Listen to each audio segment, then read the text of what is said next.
Boa tarde a todos e todas. Agradeço pelo encontro e vamos começar, né?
Bem, agora então, boa tarde a todos e todas. Agradeço muito por esse encontro, ainda que distante, mas dá para sentir pertinho, né? No momento em que os encontros estão proibidos, a gente está aqui driblando e traduzindo novas formas de ficar mais perto uns dos outros. Obrigada, Tereza, obrigada, Ana Palma, a todos os outros colegas e colegas que estão aí também. Bom, eu comecei apresentando para vocês uma música chamada Montevideo, do grupo de murga Agarrate Catalina, do Uruguai. No ano passado, eu já tinha terminado com as traduções dos monólogos que eu estava traduzindo de uma dramaturga uruguaia chamada Mariana Perkovic. Foi um projeto que eu e Tereza desenvolvemos no segundo ano do meu pós-doc. E aí a gente veio, sei lá, acho que o mundo foi atropelado, né? Essa metáfora horrível, mas que a gente não cansa de dizer, por esse vírus. E eu, como muitas pessoas, também acredito, tive meu primeiro momento de total inércia. Eu não conseguia fazer absolutamente nada, só ficar trancada imaginando que o mundo ia acabar, né? Acho que isso deve ter passado com muita gente. Bom, mas aí o tempo foi passando, a gente viu que o mundo está acabando, mas a gente precisa manter a força, né? Então, eu nunca fui muito afim, nunca fui muito próxima de carnaval, mas talvez porque a pandemia veio no carnaval do ano passado, a gente no final do carnaval do ano passado já sabia que esse vírus ia pegar o Brasil de algum jeito. Eu gosto muito do carnaval uruguaio e talvez o carnaval uruguaio me fez acreditar que eu até gosto de carnaval e goste muito de carnaval. Eu sou uma mineira nascida numa quarta de cinzas e até os meus 30 anos eu achava que eu detestava carnaval. Até chegar no Carnaval do Uruguai, em 2012, e conhecer esse movimento que é muito maior do que um grupo musical chamado murga. A murga ela vem da Espanha, mas a murga que a gente encontra no Uruguai está muito distante da murga de Cádiz. A murga que a gente encontra no Uruguai, nos bairros de Montevideo, são grupos de identidade, de encontro com os amigos, grupos políticos, eu acho que talvez a palavra que melhor traduz a murga seja pertencimento. Partilha e pertencimento são as melhores palavras. Em 2012, quando eu conheci a Agarrate Catalina, que naquele ano, por sorte, estava se apresentando, eu, mesmo muito distante de todo aquele contexto, porque tem uma partilha política ali, Inclusive, um parênteses, né? É até difícil falar que Murga é política, porque Murga é política. Então, falar isso é meio que chover no molhado. Não há Murga sem haver política. Elas vão discutir política no Carnaval uruguaio. Todas elas têm um posicionamento de esquerda muito marcado em todas elas, assim, não vou dizer marcado, mas eu digo muito bem resolvido, muito bem definido. Isso está presente na composição, na maneira de pensar os espetáculos e na maneira de estar nos espetáculos também. E vou falar daqui a pouquinho. Então, é claro, eu, brasileira, era a primeira vez que eu pisava no Uruguai. Embora eu tivesse muita proximidade com a Argentina, eu nunca tinha ido ao Uruguai. Então, foi muito difícil no início entender o que estava passando ali. Primeiro porque era algo completamente diferente do que eu conhecia como carnaval. Então, eu precisava traduzir aquela sensação. Depois, ver um monte de família reunida tomando mate em cima de uma canga, juntos no carnaval. Eu também precisava traduzir aquilo. Bebezinho ali. Traduzir aquele senso de pertencimento que eu era sapo de fora naquela lagoa.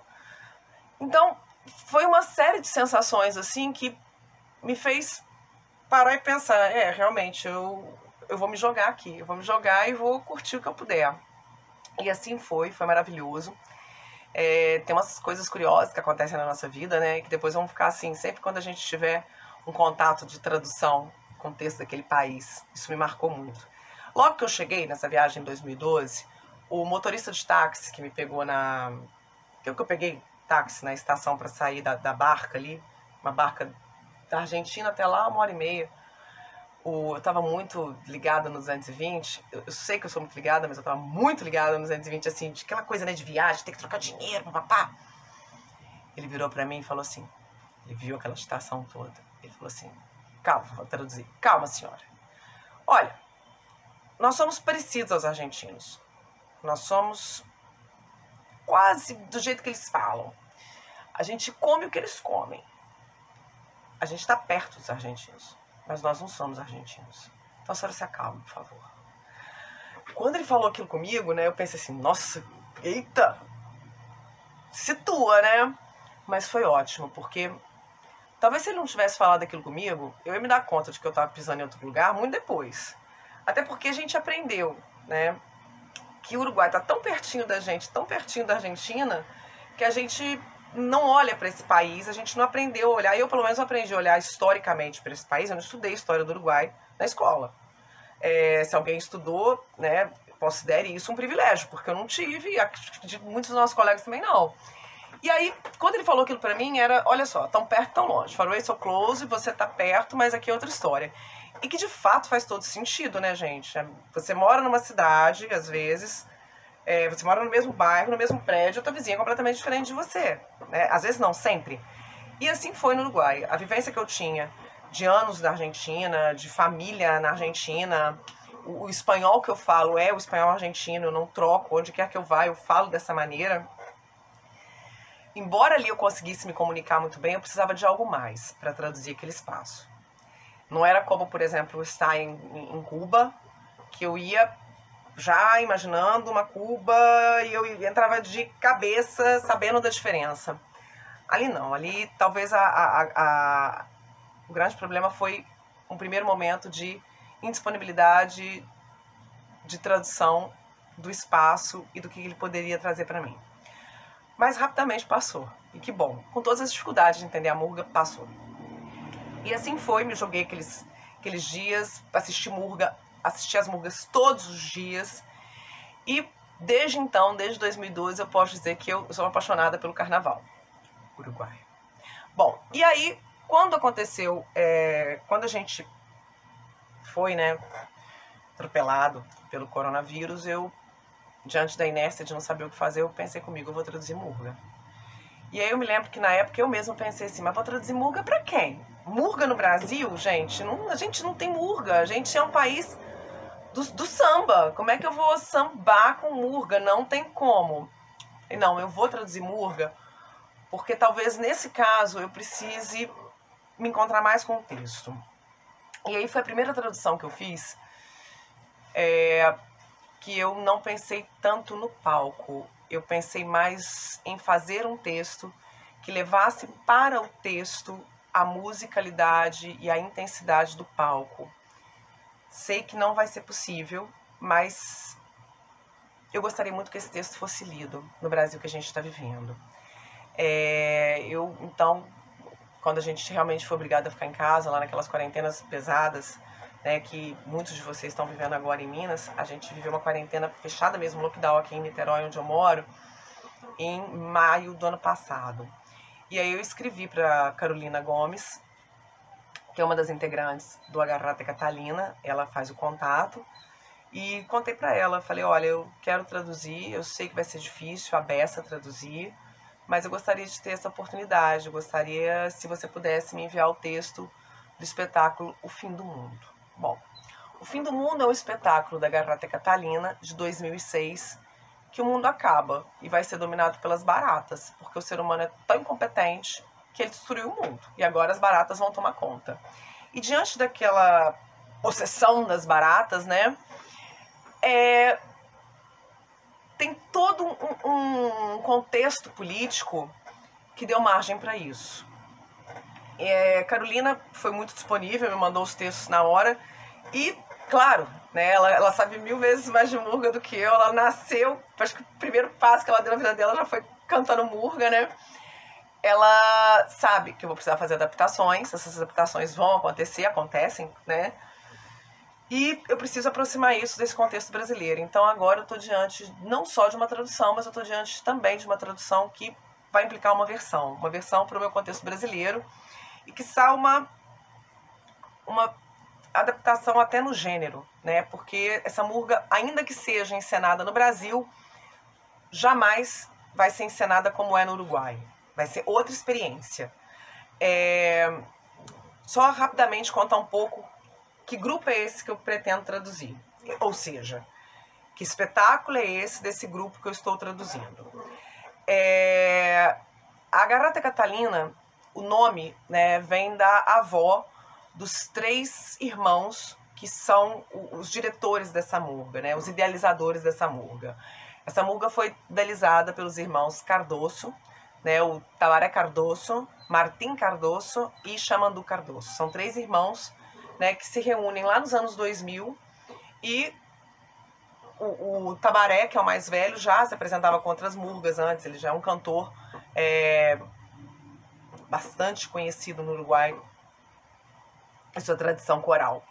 E aí ele e seus irmãos se reúnem, né, mais do som, inclusive, do Chamandu e do Martim.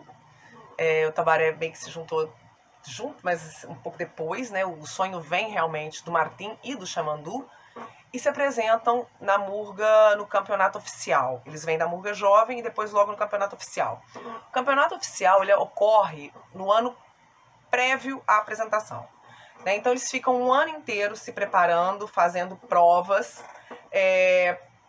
para ver se vão poder passar. Provas de ensaios, né, com jurados, etc. E aí, quando é o carnaval, que são 40 dias, eles costumam fazer até 6 apresentações por dia. Eles vão no ônibus deles, que eles chamam de caminhão. O caminhão é uma palavra que vai aparecer muito nas Murgas. Eles sobem naquele ônibus deles e vão parando, né, nos clubes dos bairros com o seu espetáculo. Cada ano tem um espetáculo temático. O que eu escolhi para traduzir, né, foi, para falar agora com vocês, é O Fim do Mundo. O Fim do Mundo foi um espetáculo, como eu já disse, de 2006. Então, o que acontece? Eles vão ali, eles fazem show, tem uma marca de bairro muito forte, porque essas Murgas vêm dos bairros. Então, por exemplo, é até difícil traduzir por uma experiência nossa, mas é muito comum, né? Vamos lá, a gente torce para um time de futebol e tem uma simpatia por uma escola de samba. Eu poderia dizer que eu sou cruzeirense e tenho uma simpatia pelo Salgueiro. Pois é, ali no Uruguai, a gente pode arriscar um pouco mais. Ele é Peñarol e ele é de la hinchada, de la barra de la Catalina, de la barra de Curtidores de Hongos. Ou seja, não é só torcer, é mais, é um pertencimento, ele faz parte daquilo ali. Então, onde aquela Murga vai, ele vai atrás. E muitos desses murguistas, né, que compõem a murga. A murga normalmente ela é composta por 17 pessoas que estão no palco. Há uma tradição coral masculina, algumas murgas têm mulheres, e a gente assim deseja que cada vez tenha mais mulheres. Mas, por exemplo, a Garota Catalina e Cajola Cabra e Falta e Resto, Stake 3, eu não quero ser injusta, mas eu sei que há mais, tem mulheres, mas a tradição coral é masculina. Então, são pessoas que às vezes trabalharam o dia todo. Às vezes a pessoa trabalhou o dia todo dentro de um banco, e aí 5 horas da tarde se maqueia completamente e vai para um tablado, né, que é o velódromo. Depois ela pega o ônibus, vai para outro tablado que é na Rural, que é o nome do lugar que tem lá. Então eles vão picando assim e se apresentando durante os 40 dias de carnaval. As provas oficiais são feitas no Teatro de Verão, né, normalmente 4 rodadas, e ali eles vão limando grupos, né, até a final, que se apresentam aquelas que são as favoritas, e aí você já imagina normalmente quem vai ganhar, porque isso é muito falado, ou seja, eles respiram isso. Você liga a rádio, é isso que fala. 40 dias respirando murga, candombe, onde quer que você vá. Então, a Garota Catalina, ela vem dessa tradição carnavalesca uruguaia, de pertencimento, barrial, de la hinchada, de su barra, de los asados, mas eles se tornaram muito famosos também. Então, já fizeram show no Japão, fizeram show no Egito, fizeram show até em Porto Alegre. Eu digo até em Porto Alegre porque eu acho que às vezes trazer murga para o Brasil é mais difícil do que levar para o Japão. Lá pelo menos pode ser algo exótico. Aqui é um perto perverso, né? Que está tão perto que eu quero traduzo mal e tal. Então acho que às vezes é melhor botar no Japão. Mas vamos lá. Então eles vieram para cá também. E aí isso foi um probleminha, né? Dentro do imaginário tradutório de um montevideano sobre o que seria essa murga barrial. Então eles foram muito criticados, inclusive, porque se espetacularizaram. Em 2019 eles voltam a competir ao carnaval, trazendo um espetáculo maravilhoso chamado Causas Perdidas. E não ganham em 2019. Eles ficam em segundo lugar. Em 2020 eles voltam com um espetáculo belíssimo chamado Amor e Ódio. Eu recomendo. Todos esses espetáculos estão no YouTube, então vocês acessam facilmente. Trazendo um contexto que a gente vê, né, os 45 minutos, normalmente um espetáculo de murga dura 45 minutos. E é de uma fineza de referências, mas ao mesmo tempo tão próximo, que mesmo sendo em outra língua, falando de outra experiência política, a gente pode traduzir.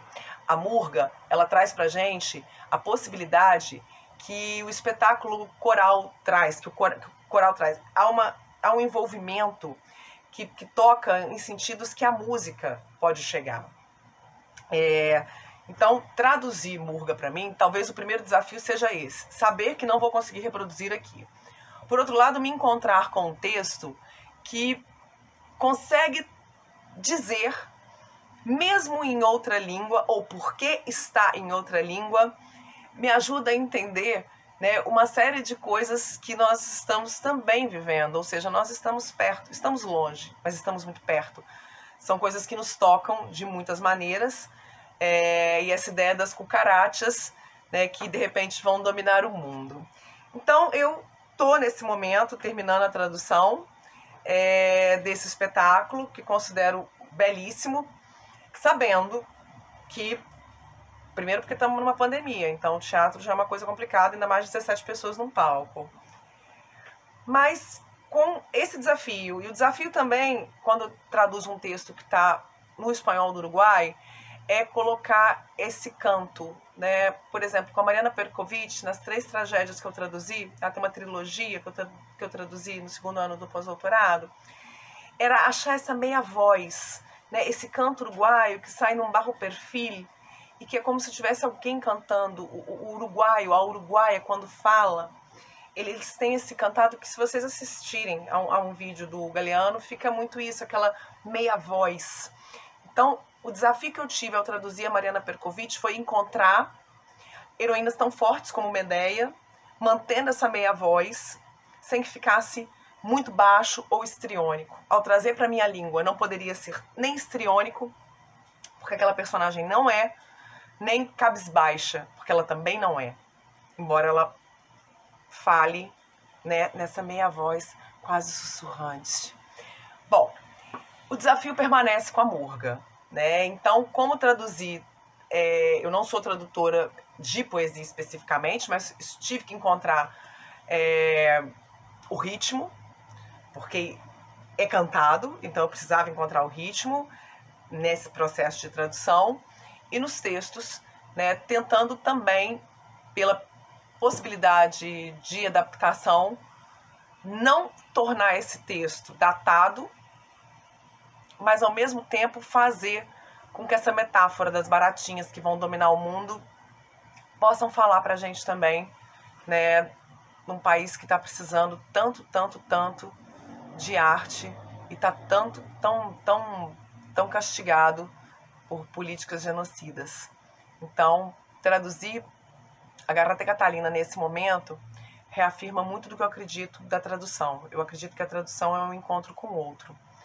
E isso é muito clichê, mas para mim é um clichê que eu não consigo me desprender, porque enquanto eu traduzo eu preciso imaginar o outro e ao mesmo tempo desimaginá-lo a todo momento, porque não há uma ideia, por mais que eu conheça o país que eu estou traduzindo, não é o caso do Uruguai, mas vamos lá, poderia falar de uma realidade cordobesa da Argentina. Por mais que eu conheça, há um limite do outro, né? E reconhecer esse limite é fundamental para que a voz dele exista no texto e para que a minha voz como tradutora também esteja ali junto. Uma voz não se sobreponha à outra. Talvez um dos desafios para mim da tradução seja isso. Uma voz não se sobrepor à outra. Ou com os uruguaios, como a Murga. Cantar juntinho, 17 vozes, sabendo quando uma precisa abaixar ou subir, mas sem se sobrepor, né, num canto coral. Bom, é isso. Vou mostrar uma imagem pequena para vocês do fim do mundo. E agradeço muito esse encontro traduzido aqui, inclusive no que poderia ser uma apresentação mais formal. Acho que é preciso também encontrar o bate-papo como uma forma de traduzir esse momento que a gente está vivendo, né? E tudo que o meio acadêmico pode representar para a gente como alento, como paz. Então, muito obrigada. Boa tarde e fiquem aí com mais um pedacinho da Garrata Catalina. Muito obrigada, Tereza. Muito obrigada, Ana.